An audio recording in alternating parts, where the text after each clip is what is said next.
Hey guys, it's me, Dan, your host for NuPath Live. Welcome to another edition of this exciting format.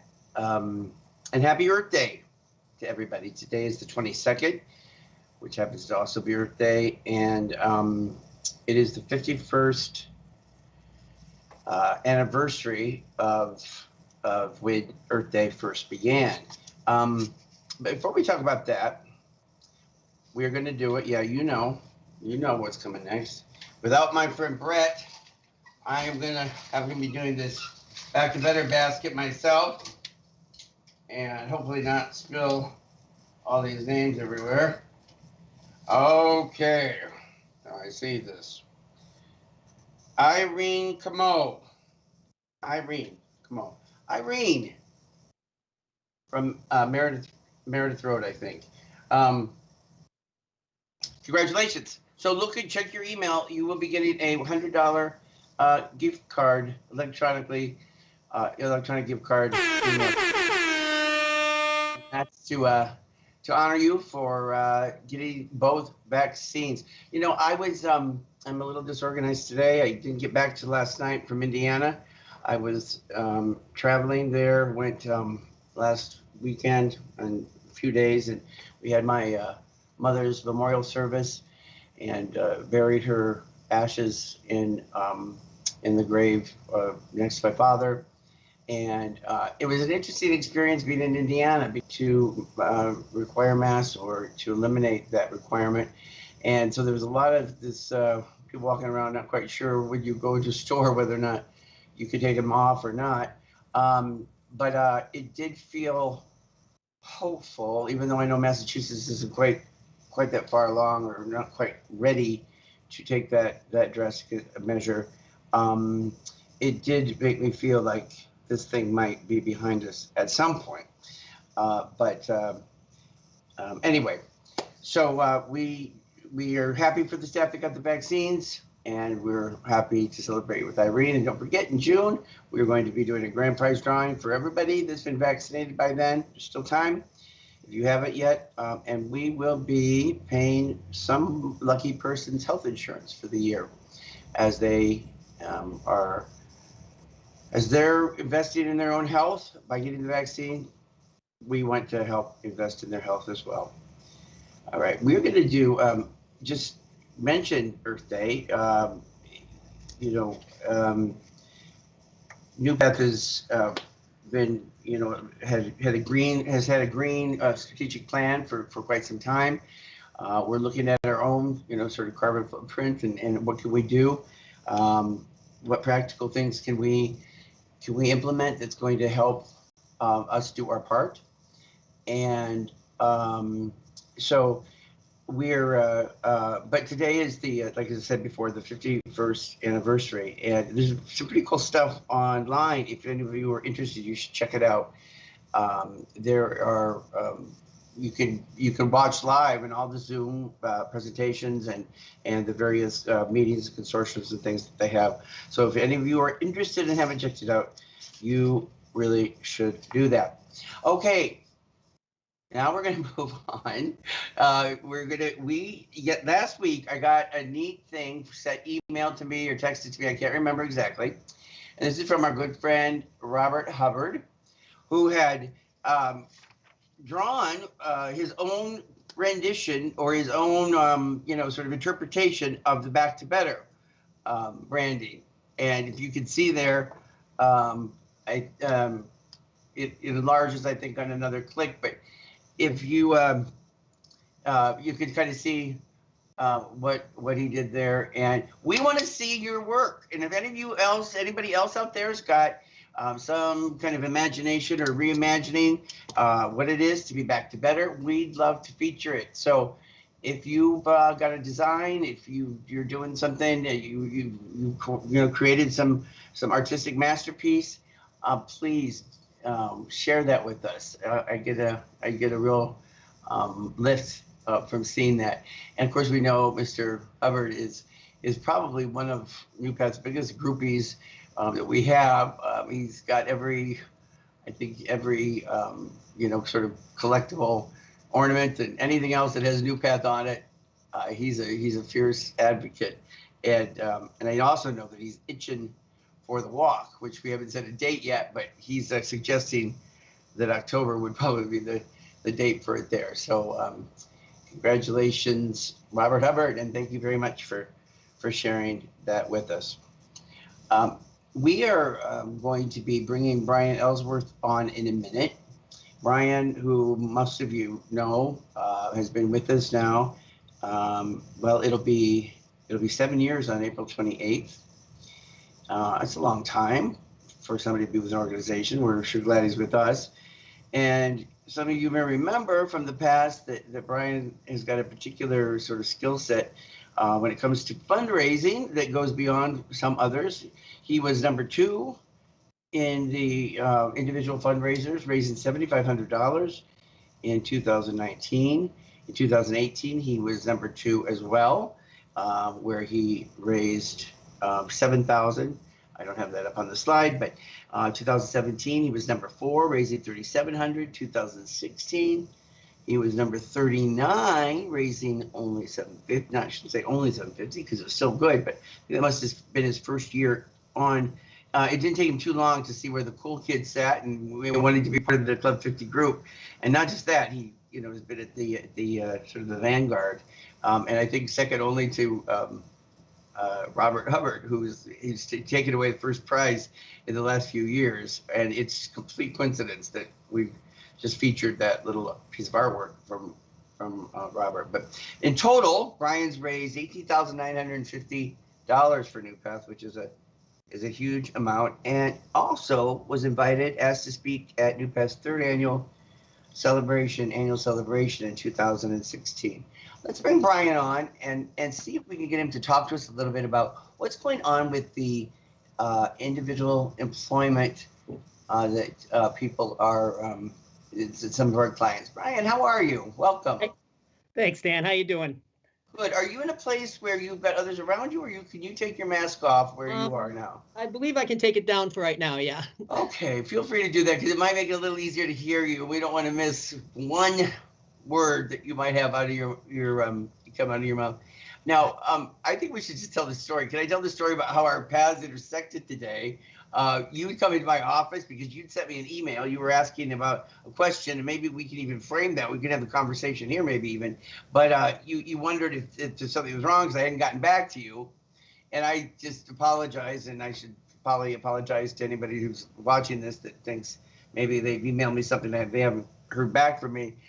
Just between my mother died about a month ago, and it's just been a lot of stuff, in between since then. And you hadn't been aware that she had passed, and so then you understood a little bit. Still, it didn't excuse me from getting back to you. But and we were looking for a guest for today. It was kind of a little late to do that, but we'd had somebody else that something had come up, and they weren't able to do it. So we were trying to find somebody that would be good to include, and I thought, why not? And you were able to work it out.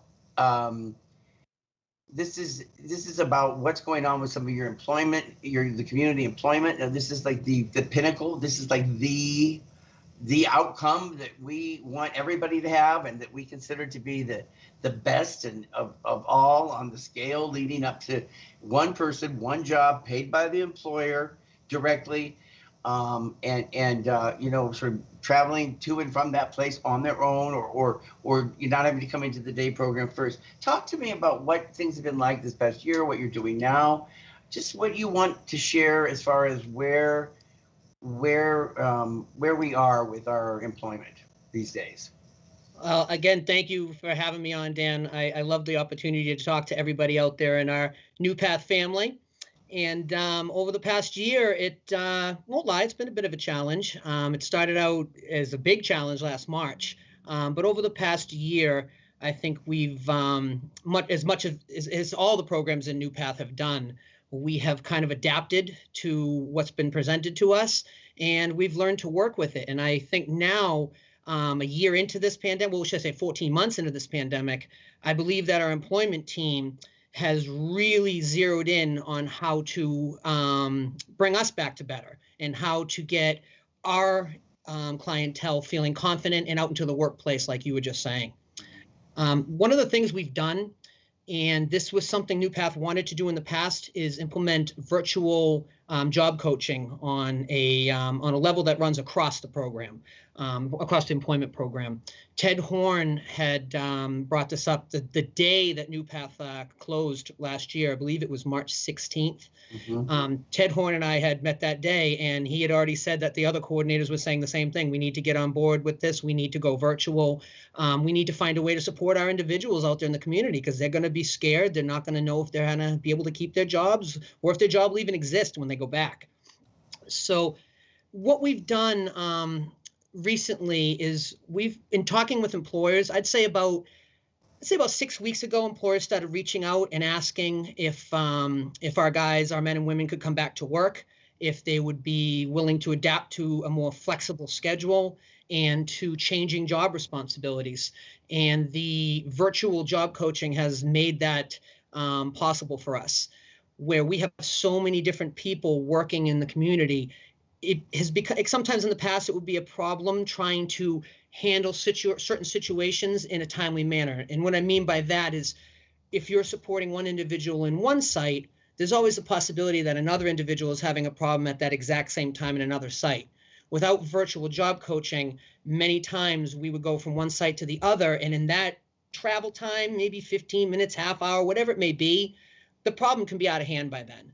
And that can create, even if you get there and solve it, that can create anxiety for our individuals, and it can also create anxiety with the employer, because many of our employers, they're accepting and they're inclusive, but they're not skilled on how to work with some of our challenges that our guys face.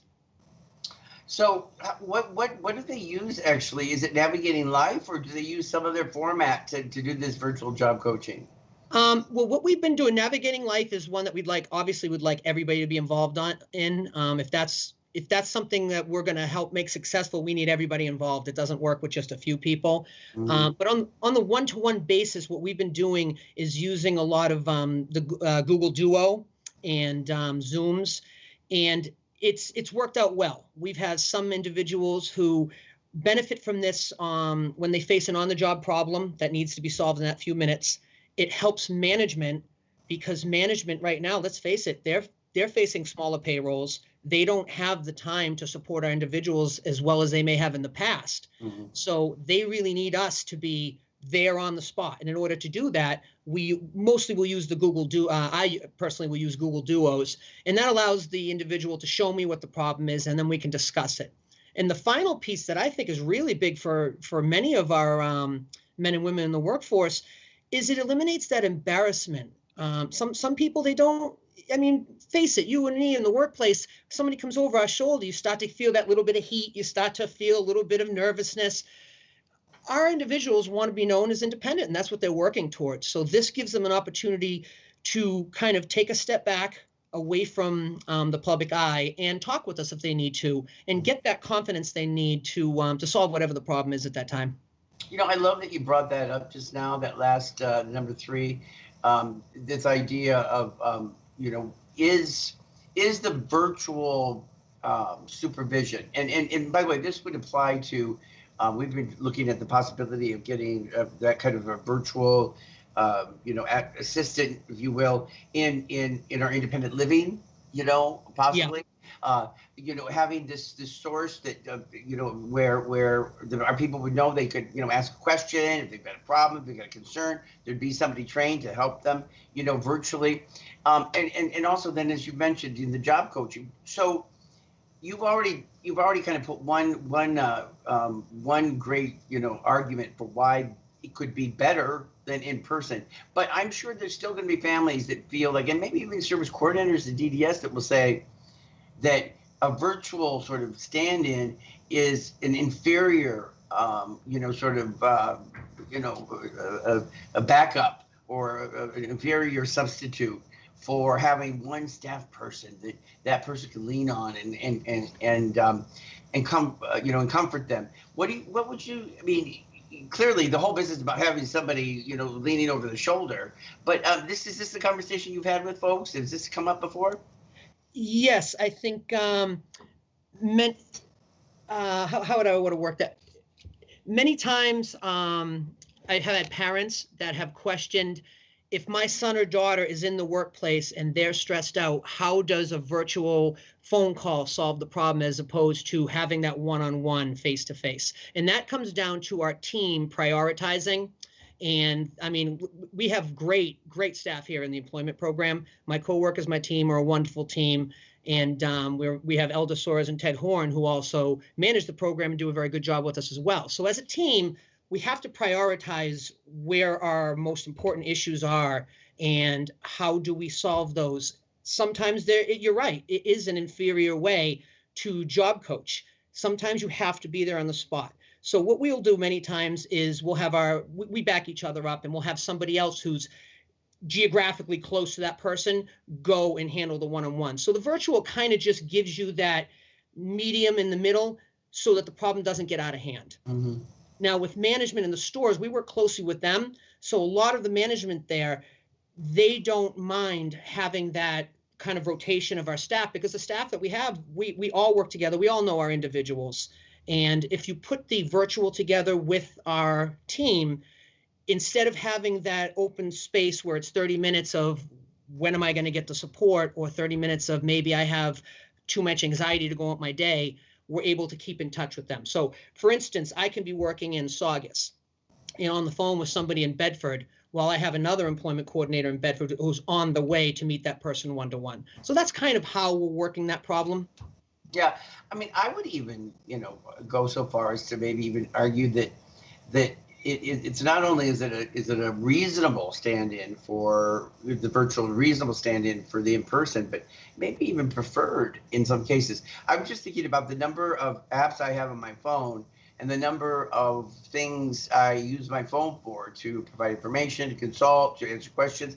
If I was relying on having a real person coming in and being over my shoulder every time I had a question or wanted to know what the weather forecast was going to be like for tomorrow, I don't think I would feel nearly as comfortable, like seeking all this information out. And I think that we're shifting to, it used to be that in-person call was like the gold standard.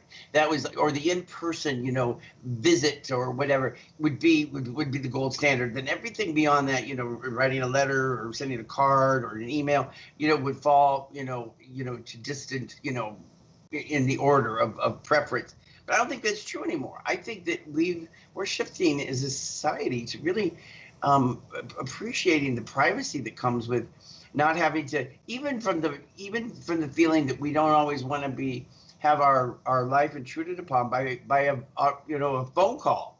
We wouldn't want somebody calling us for that. We want to just go online. We want to deal with a computer and not with a real person. I mean, at least I do. I'll be honest. And so why wouldn't that be the case for our people too that we're serving? And why couldn't they learn to use something? And might this be like a really great option, like the best option maybe for some of them, secondary to or before even the in-person, job coaching? Yeah, I think what we're doing all together, I mean, go into another part of the program. Our job camp has for years been preparing our individuals to become independent. So I do think that this is a huge piece for a lot of our guys. It does give them that confidence that I'm on my own now. I don't need somebody's help. And if I have that minute when I do, then it's no problem. I don't have to sit in front of somebody and, like I said, I don't like to use the word embarrassed, but feel like I'm different because I need to make a phone call to somebody. Mm-hmm. So I think it really gives our guys confidence, and that helps with that overall feeling of independence of I can do this myself, like you said. In our job camp, we have added to that as well. So we work with many of our individuals on the computer skills now, and working on phone call, learning how to use the different types of phones so that they don't have any stress on that part of it either. So they can do everything by the time they get out to the workforce pretty much independently, which is exactly the goal of NuPath's employment program. Bryan, if you were having a really bad day, God forbid, I hope you only have really wonderful days at NuPath, but let's say you're having a really bad day, some things happened, I don't know what it might be, but you were feeling really. Do you have somebody in your life that you would call to say, "Oh, I just need to get through this day. I'm just, can you, to keep me in your mind, or just to complain about something, I mean, do you have that person in your life? I guess you could say that would be my wife and my mother.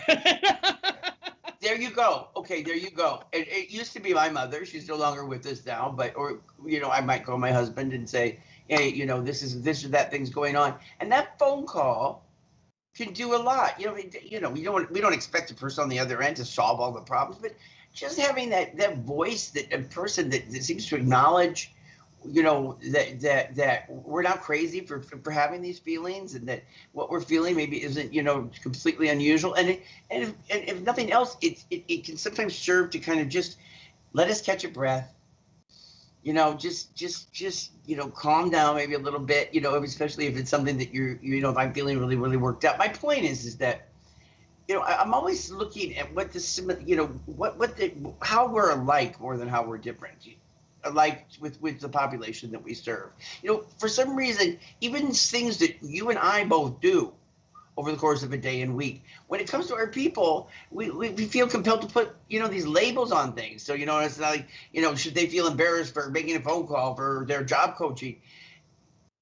I think that we all do this sort of thing, in one form or another, and that's how I see this being for our folks. It's an extension of giving somebody just a lifeline for when they're feeling, low or down, or they've confused, or they're just having a bad day and they just want somebody to tell them it's going to be okay.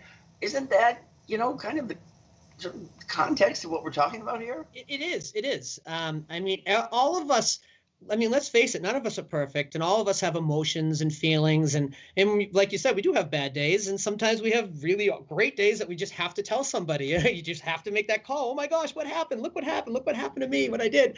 But you're right. We all are the same in terms of needing support now and then. And I'd be lost without the people in my life who support me. So I'm sure that is the same feeling that many of our individuals do have.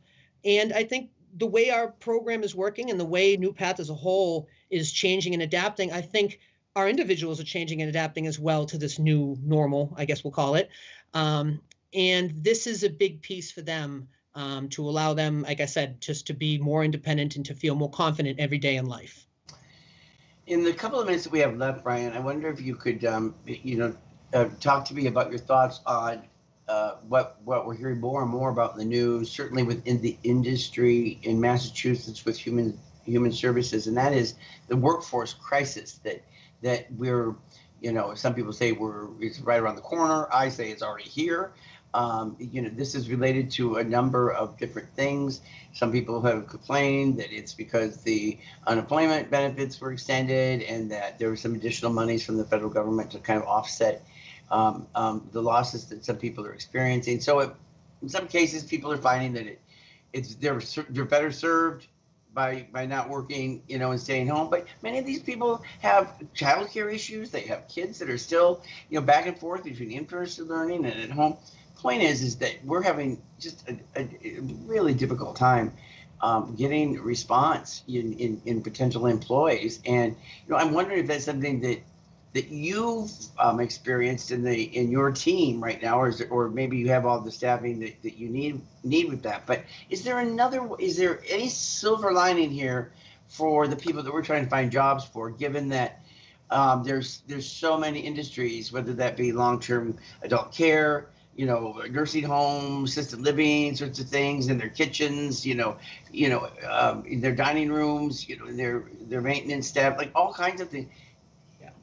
Do we think that this could be a way for our people to kind of be given a chance where they might otherwise not been given the chance? Yes, I do. I think there's two sides of this coin in the community.